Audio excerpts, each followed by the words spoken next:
것을 헌신하고 드릴 수 있도록 환경과 여건을 허락하여 주옵소서. 종은 십자가 뒤에 가려워 주시고 오직 하나님의 영광만 드러나는 이 시간 되게 하여 주옵소서. 예수님의 이름으로 감사하며 기도드리옵나이다. 아멘. 할렐루야.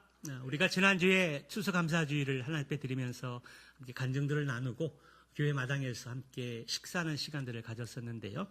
여러분들이 행복해하는 것들을 이렇게 보면서 주님도 얼마나 기뻐하셨을까 그런 생각들이 들었습니다. 행복한 우리 공동체가 예배하는데 행복하고 또 교제하는데 행복하고 말씀을 듣고 나누는데 행복한 그러한 성도들이 다 되어졌으면 좋겠습니다.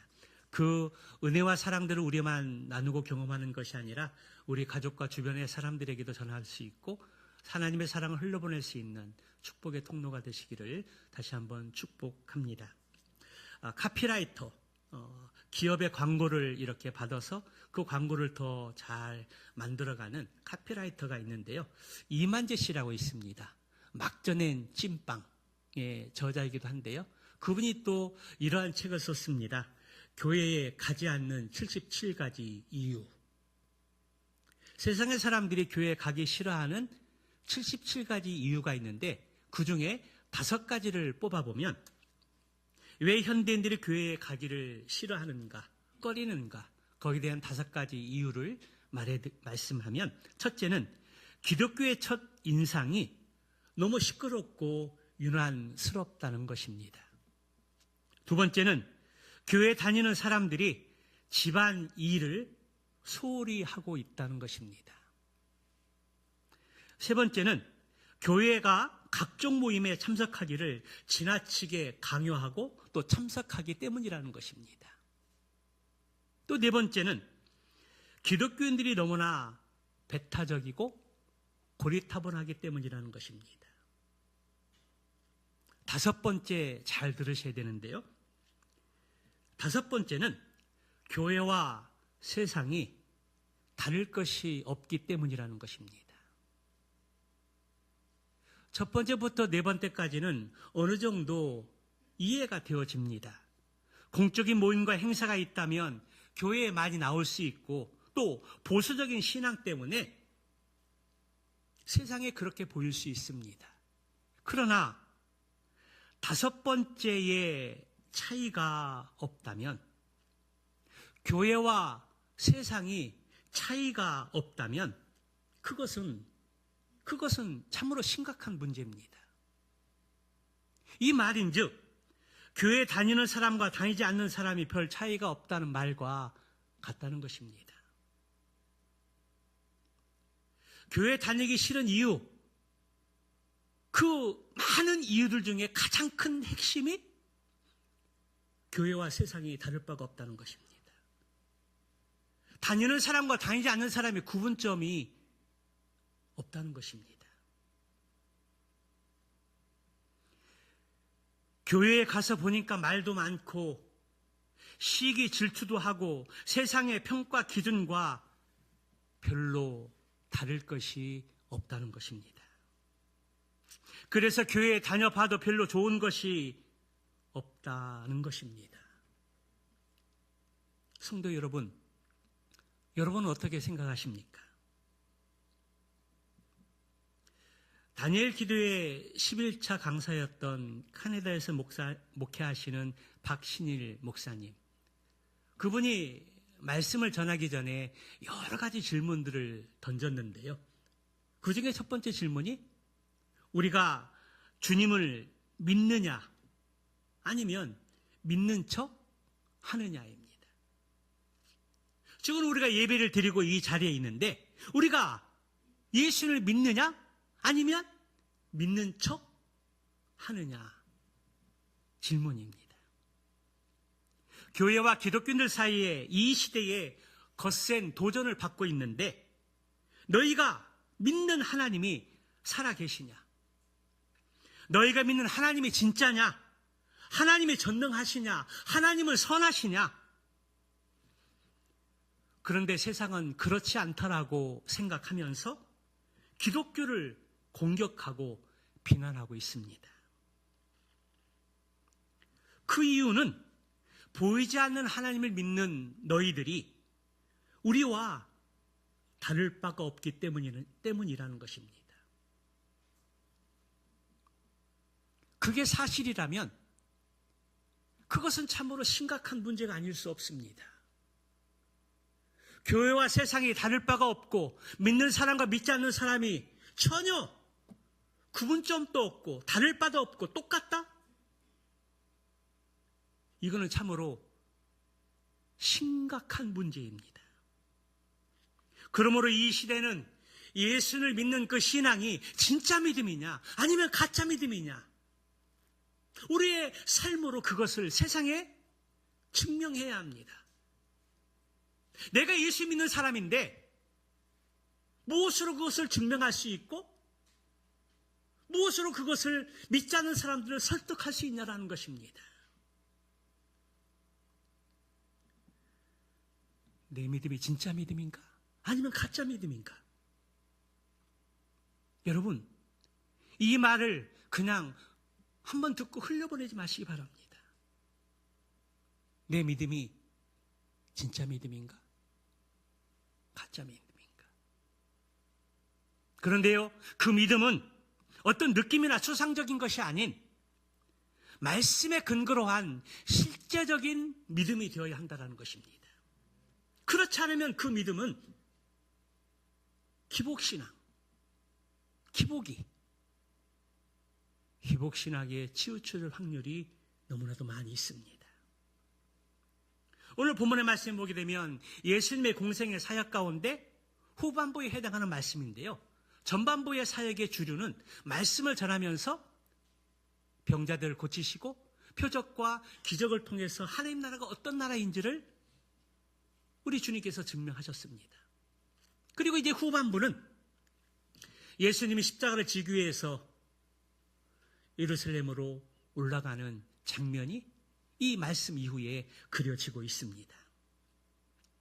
본문과 동일한 내용을 다루고 있는 병행 구절인 마가복음에서는 벳세대에서 예수님이 소경을 고치신 이후에 이 똑같은 말씀이 나옵니다. 그리고 누가복음 말씀은 오병이어의 기적 이후에 또 너희는 나를 누구라 하느냐, 이 말씀이 똑같이 나옵니다. 그리고 오늘 본문의 말씀인 마태복음 16장의 말씀은 이 말씀 나오기 전에 14장에서는 오병이어의 기적이 나오고, 그리고 예수님이 기적과 표적을 행하니까 서기관과 바리새인들이 예수님께 와서 시험하려고 하늘의 기적을 또 보여달라고 이야기합니다. 기적과 표적을 보고 깜짝 놀랐을 때 하늘의 기적을 또 보여달라고 이야기합니다. 더 자극적이고 더 쇼킹한 기적을 우리에게 보여달라고 예수님을 시험하려고 그렇게 요구합니다. 그때 예수님께 하시는 말씀이 무엇입니까? 악하고 이 기öl한 세상, 표적을 구하는 세상, 나는 요나의 표적밖에 보여줄 것이 없다고 말하면서 그들을 책망하신 그 이후에 제자들에게 서기관과 바리새인들의 누룩을 조심하고 경계하라, 그렇게 말씀하십니다. 우리가 신앙생활하면서 기적과 표적은 때로는 필요합니다. 하나님의 말씀을 들어도 도저히 믿기지가 않는데 어느 기적을 경험하게 되었을 때에, 생각지도 않았던 놀라운 어떤 기적 같은 일들을 경험하게 됐을 때에 하나님은 살아계신가 보다, 그런 생각들을 가지고 신앙생활을 더 열심히 하려는 출발점이 될 수 있습니다. 그런데요, 서기관과 바리새인들이 예수님을 시험하기 위해서 하늘의 기적을 요구했던 것처럼 표적의 신앙은 또 다른 기적이 채워지지 않으면 만족감이 없습니다. 표적과 기적의 신앙으로 출발하면 날마다 자기의 삶 가운데, 자기 인생 가운데 그러한 표적과 기사들이 주기적으로 따라야 됩니다. 그렇지 않으면 하나님 말씀만 가지고 만족할 수 없고 그 신앙이 무기력해진다는 것입니다. 그래서 우리의 신앙이 표적과 기적의 신앙도 어떤 때는 필요하지만, 그러나 궁극적으로는 말씀의 신앙으로 가야 한다는 것입니다. 표적과 기적이 나에게 믿음을 갖는 동력이 되어져서 그것이 다가 아니라, 그러면 말씀에서 하나님이 나에게 말씀하시고 가르치는 것들이 무엇인가? 말씀 중심의 신앙으로 이제 한 걸음 더 나아가야 된다라는 것입니다. 예수님께서 바리새인과 서기관의 누룩을 조심하라고 말씀하신 그 이후에 이제 그 무대가 빌립보 가이사랴 지방으로 옮겨집니다. 여러분이 알고 있는 빌립보 가이사랴는 어떤 장소입니까? 그곳은 로마의 점령군 사령부가 있는 곳입니다. 그 당시 로마 황제로부터 예루살렘을 비롯해서 이 빌립보 지역, 그 지역을 관리하도록 이렇게 위임을 받은 사람이 빌립입니다. 자신에게 그러한 명이 떨어지자 빌립은 너무나 감사하고 황송해서 어떻게 하면 황제의 마음을 사고 더 많은 이익을 취할까 해서 이 빌립보 지역을 제2의 로마 도시로 꾸몄습니다. 화려하게 로마의 건물과 시설들을 번떠서 만들고, 그리고 그 지방도 빌립보 지방을 빌립보 가이사랴 빌립보, 그 이름으로 명명하면서 황제에게 그 도시를 바친 것입니다. 또 그곳에는 바알을 숭배하는 신전도 많이 있었고, 황제를 신으로 떠받들기 위해서 황제를 숭배하는 신전도 많이 있었던 것입니다. 한마디로 우상 숭배가 활성화된 도시로서 종교적으로는 하나님이 아닌 이방신을 극렬히 섬기는 대표적인 도시였다라는 것입니다. 그러한 도시 빌립보 가이사랴 지방에서 예수님은 제자들에게 질문을 합니다. 그 질문이 무엇입니까? 첫째는, 너희는 나를, 세상 사람들이 인자를 누구라 하느냐? 지금까지 예수님의 공생의 사역 기간 속에서 많은 것들을 보고 듣고 간접적으로 경험하게 됐을 텐데, 세상 사람들은 나를 누구라 하느냐? 그러한 질문이었습니다. 예수님은 지금 이스라엘 백성들이, 그리고 유대인들이 로마 황제를 신으로 받들며 자신을 구원해 줄 신으로 생각하는 그 상황 속에서 제자들에게 사람들이 나를 누구로 하느냐라는 질문을 던졌습니다.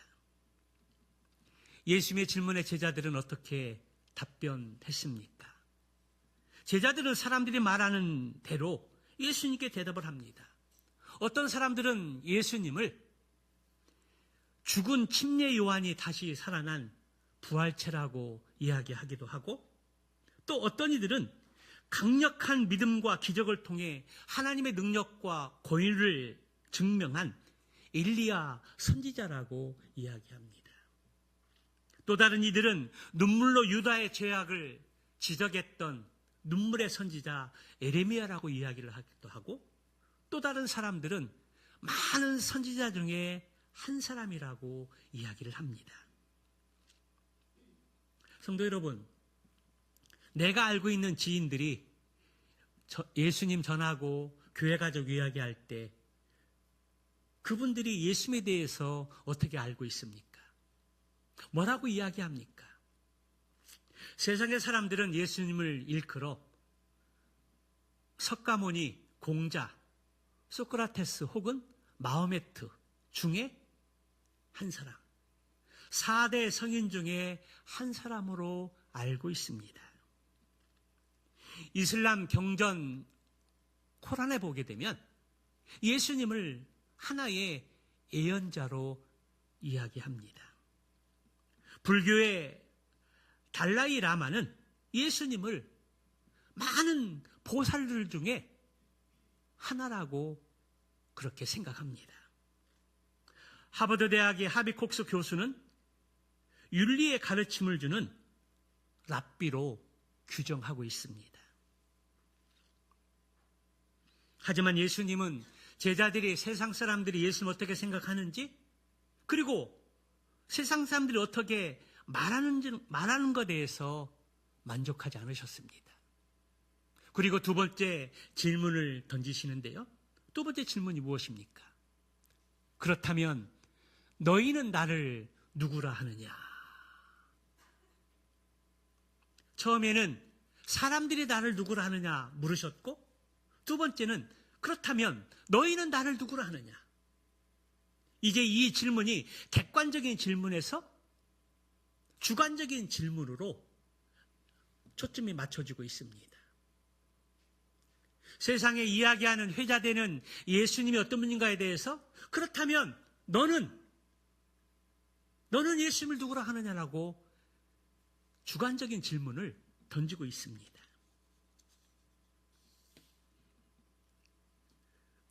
여러분, 오늘 이 두 번째 질문이 우리에게 너무나 중요한 질문입니다. 우리가 말씀을 듣거나 읽고 공부할 때 그 모든 것들은 나와 관련되어 있어야 합니다. 오늘 신약 성경을 선포하게 될 때 그거는 유대인들을 향한 어떤 말씀이지 우리와 상관없다, 그렇게 생각하고 이 말씀을 들으면 우리에게 아무런 감흥이 없습니다. 의미가 없습니다. 나와 상관없는 말씀이 되어집니다. 그럴 때 우리가 말씀을 들을 때, 그리고 성경을 읽을 때 그 말씀이 나와 어떻게 관련이 있는가? 그러한 관점으로 말씀을 접근해야 한다는 것입니다. 나와 직접적인 관련이 형성이 돼야 비로소 하나님의 말씀이 나에게 의미 있게 다가오는 것입니다. 그래서 세상 사람들 생각하는 것이 무엇이 아니라 내가 생각하는 것이 무엇이 되어야 한다는 것입니다. 세상 사람들은 이렇게 생각하지만 나는 어떻게 생각하느냐는 것입니다. 우리의 신앙도 마찬가지입니다. 사람들이 생각하는 예수님은 누구인가가 아니고, 부모가 믿는 예수님이 어떤 분인가 아니고, 내가 믿는 예수님이 누구인가? 나는 예수님을 어떻게 알고 있는가? 그러한 질문이 우리 가운데 있어야 합니다. 세상 사람? 내가 부모님이 믿고 있는 예수님? 그것보다 더 중요한 것이 있다면 내가 믿고 있는 예수님이 어떤 분인가? 나는 예수님을 누구라고 이야기하는가? 그 예수님이 나에게 어떤 의미가 있는가?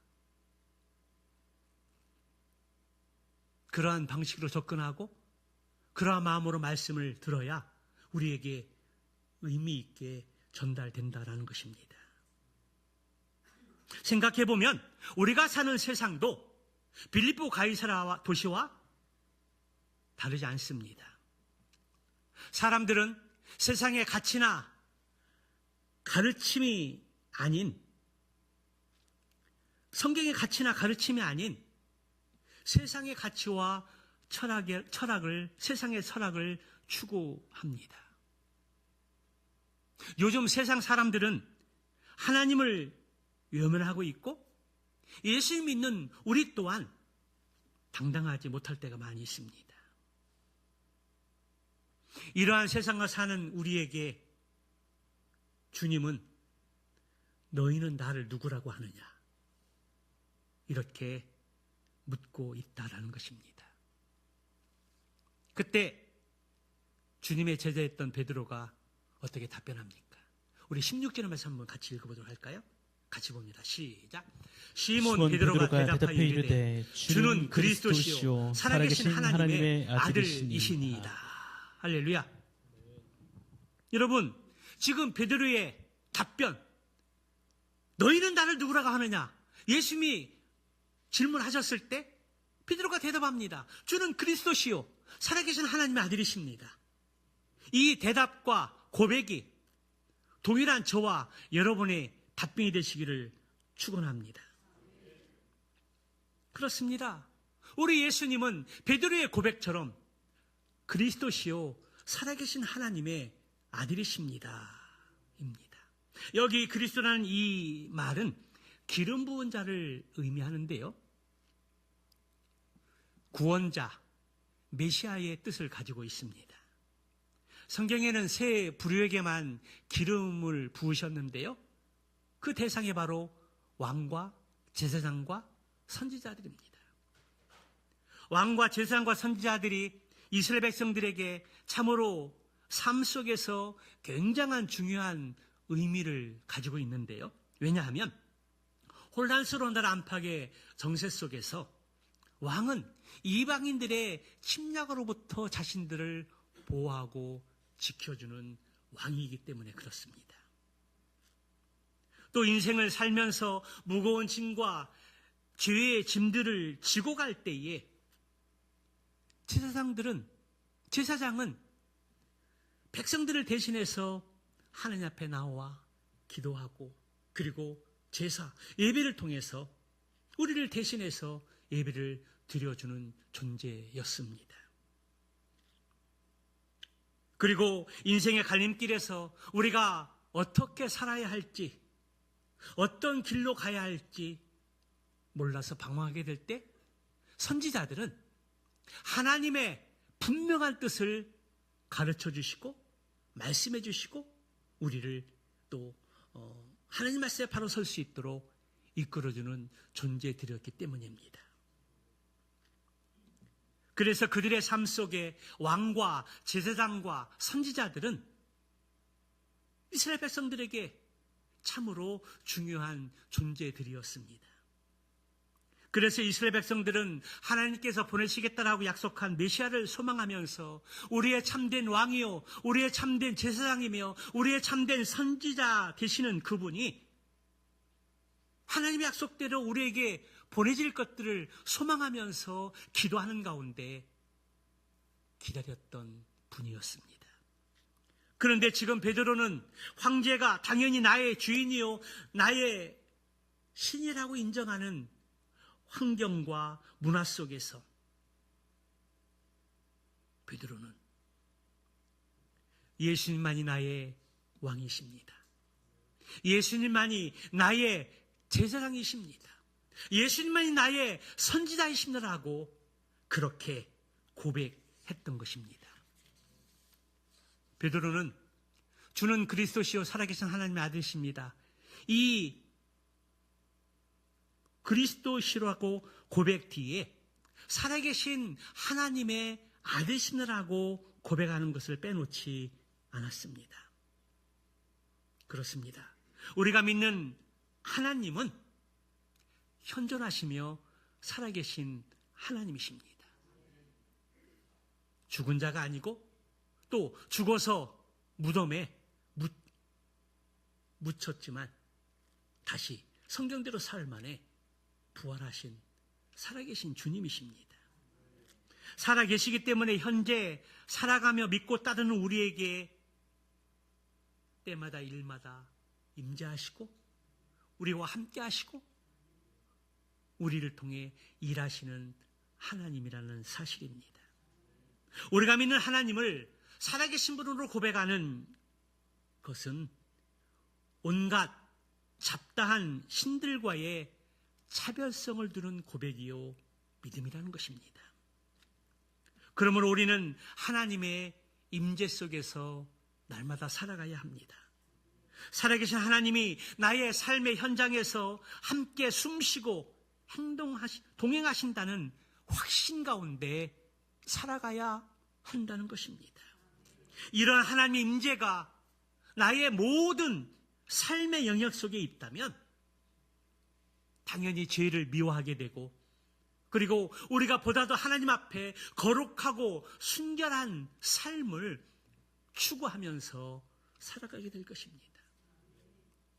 하나님이 살아계신데, 하나님이 다 보고 듣고 계신데 우리 곁에 어떻게 죄 가운데 머물고 있고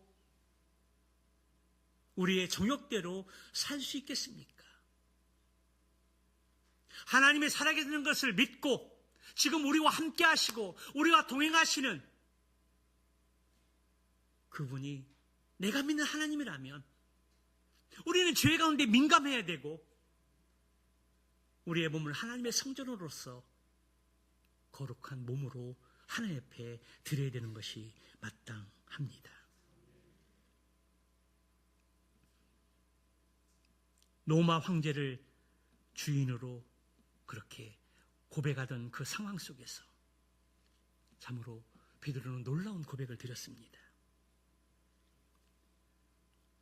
베드로는 오직 주님만이 태초부터 영원히 살아계신 하나님의 아들 그리스도이십니다라고 고백을 드린 것입니다. 이 고백은 예수님의 신성과 메시아로서의 정체성을 명확하게 확인하는 선언이었습니다. 그리고 이 베드로의 신앙의 고백은 바로 신앙의 출발점이라는 사실입니다. 우리 또한 주는 그리스도시요 살아계신 하나님의 아들이십니다라는 이 고백, 주님만이 나의 구주시고 주인이십니다. 분명한 고백이 있어야만이 바른 신앙을 가지고 출발하는 것입니다.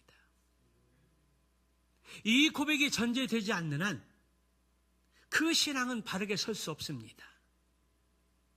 이 신앙의 고백이 없으면 그 신앙은 진짜 신앙이 아니라는 것입니다. 그렇습니다. 예수님이 어떤 분이신가 아는 것보다 더 중요한 것이 있습니다.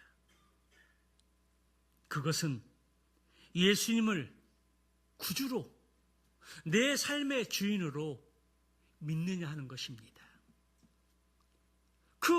그리고 그 믿음을 진실된 마음으로 고백하느냐입니다. 여러분, 예수님을 그리스도로 그리고 살아계신 하나님의 아들로 믿으십니까?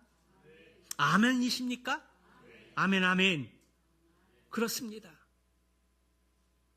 이 신앙의 고백이 없으면 우리는 온전히 성장할 수도 없고 바른 신앙의 삶을 살 수도 없고 주님과 다른 삶을 살아갈 수밖에 없습니다.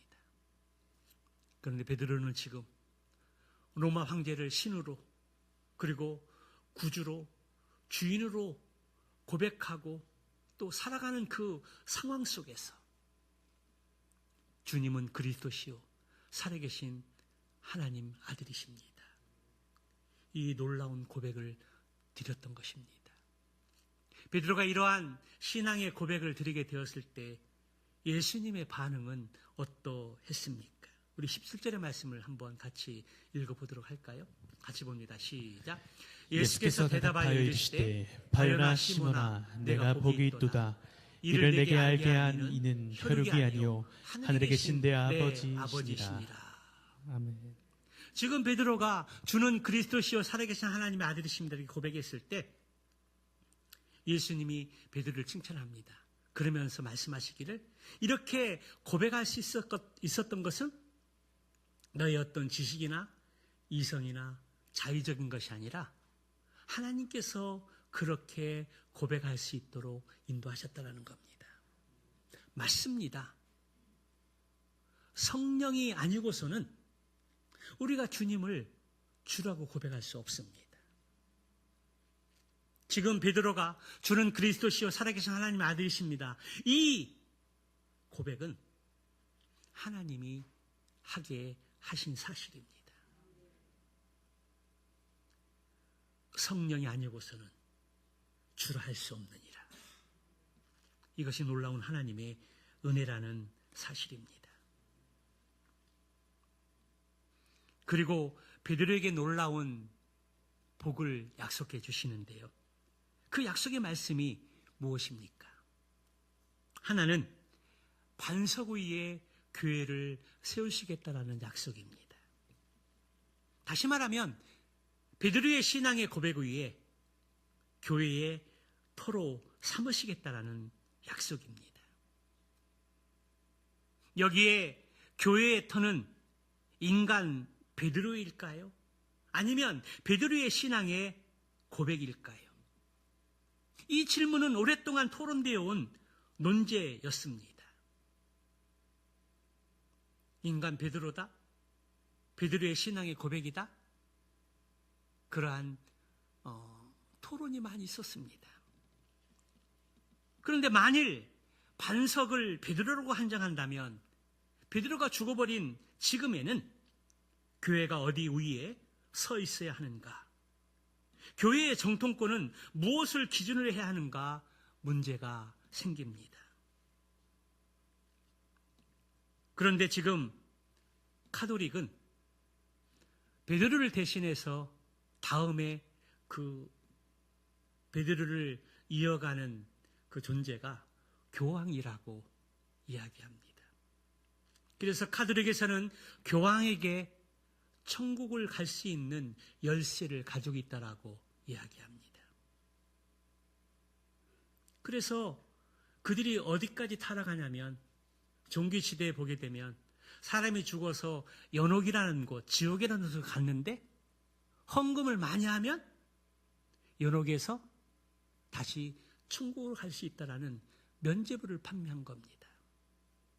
의리의리한 성당을 짓기 위해서 면죄부를 판매하고 큰 돈을 주고 면죄부를 사게 되면 연옥이라는 지옥에서 천국으로 갈 수 있는 기회가 주어진다라는 것입니다. 왜 그것이 가능합니까? 그것은 카톨릭의 교황에게 천국의 열쇠를 가지고 있기 때문에. 그래서 면죄부를 판매하고 많은 돈을 모아서 의리의리한 성전을 지었던 것입니다. 지금의 교황에게 천국 열쇠를 주어졌다고 하면서 교황을 신성시합니다. 하나님의 말씀보다 더 권위 있는 것이 교황의 교시입니다. 반면에 그러나 이것은 비성경적이고 잘못된 주장입니다. 반면에 반석이 베드로의 신앙의 고백이라는 의미입니다. 저는 이 말에 전적으로 동의합니다. 교회는 주는 그리스도시요 살아계신 하나님의 아들이십니다라는 신앙의 고백 위에 세워진 곳입니다. 이 고백 위에 교회의 기초가 세워졌고 그리고 교회의 중요한 본질의 하나라는 사실입니다. 때문에 교회 공동체가 모여서 예배하고 교제하고 그리고 찬양하고 봉사하고 전도하고 성령 공부는 그 중심 가운데 그 중심에 예수님은 나의 구주이시고 또 주인이시고 그리스도이시다. 지금도 살아 역사하시는 하나님이시다. 그러한 전제가 되어 있어야 합니다. 우리의 작은 약물이 모임, 성경 공부, 그리고 예수님의 이름으로 모이는 여러 모임들, 그 모임 속에 이 신앙의 고백이 전제되어야 한다는 겁니다. 이 신앙의 고백이 전제되지 않으면 그 모임은 동아리 모임이나 개 모임이나 그리고 사전 모임에 불과합니다. 이 고백이 없이 모이는 그 모임은 세상 모임과 다를 바가 없다는 것입니다. 그러나 우리가 예수님을 모일 때에 이 신앙의 고백이 분명한가? 이 신앙의 고백이 있는가?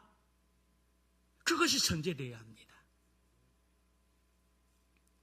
그렇지 않은 모임은 세상의 모임과 다를 바가 없다라는 것입니다.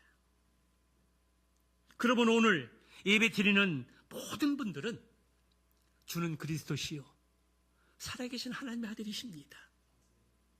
이 고백이 분명히 있어야 하고 이 고백 위에 우리가 예배를 드리고 그리고 속으로 모임을 갖고 또 교제하는 그 모임 속에 우리 주님이 함께 하시고 우리 주님이 그 모임을 통해서 영광 받으시는 줄로 믿습니다.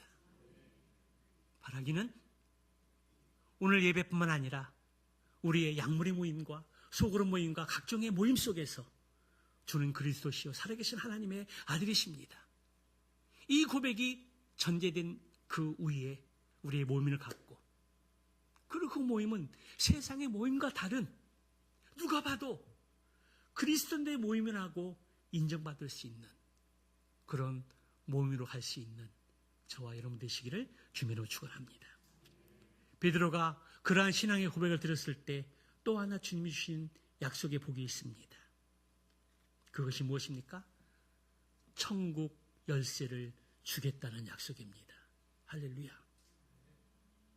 천국 열쇠를 주겠다.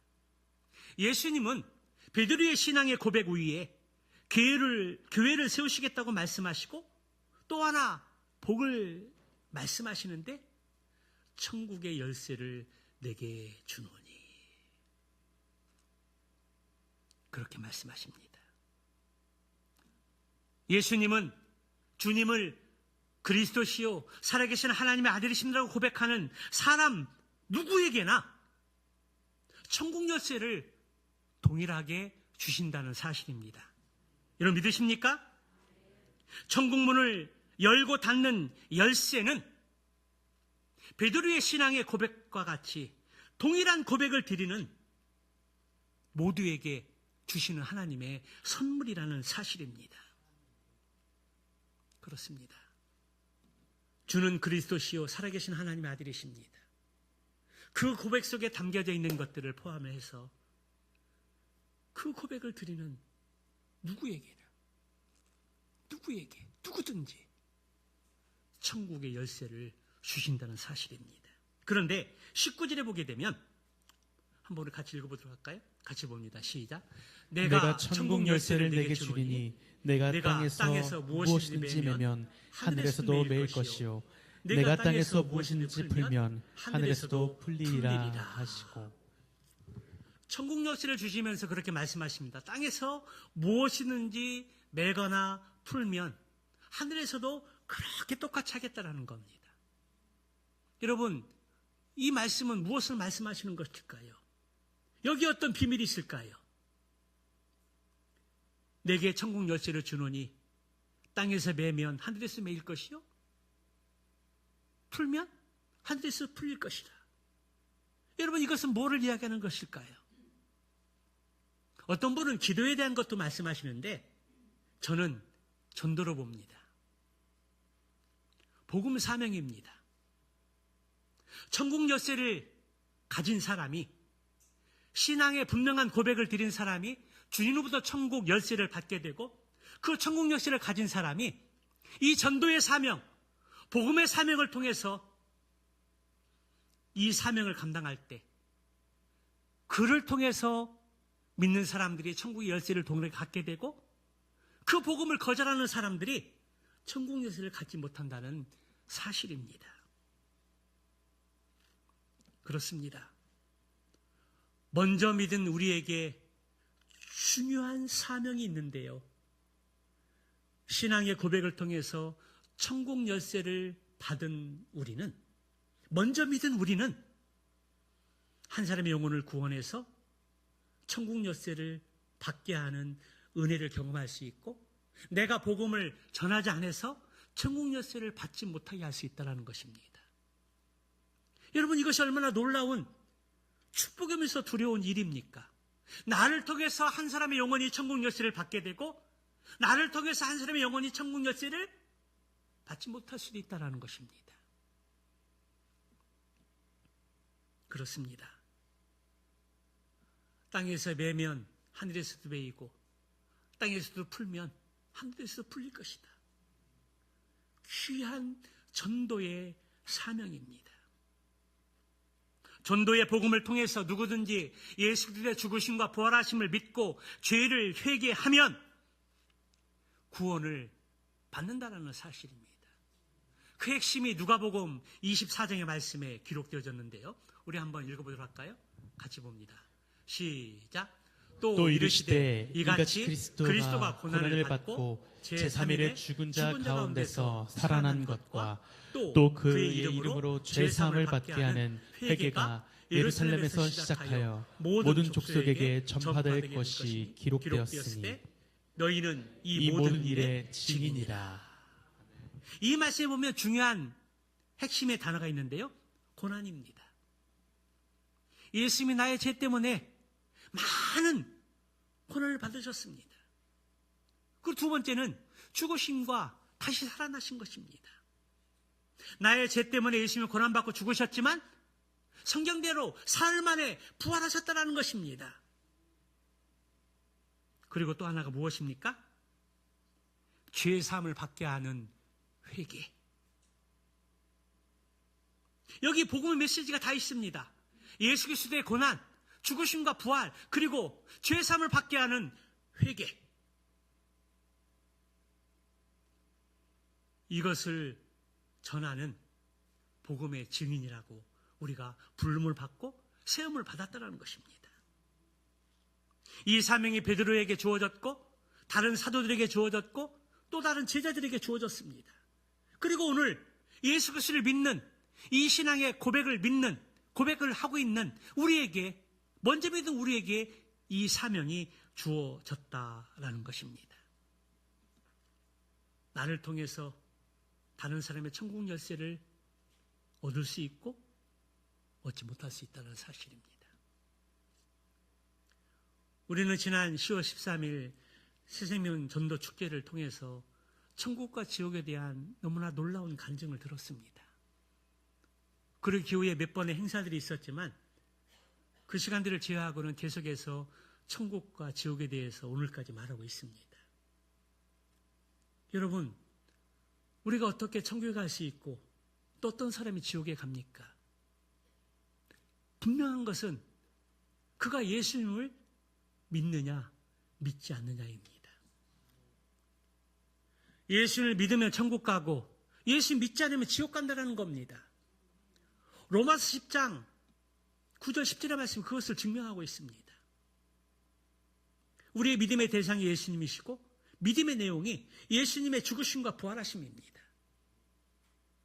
그리고 예수님의 죽으심과 부활하심을 믿으면 구원받는데 마음으로 믿는 믿음이 있고 입으로 시인하여 고백하는 믿음이 있습니다. 마음의 믿음에서 다음 단계는 입으로 시인하여 고백하는 것입니다.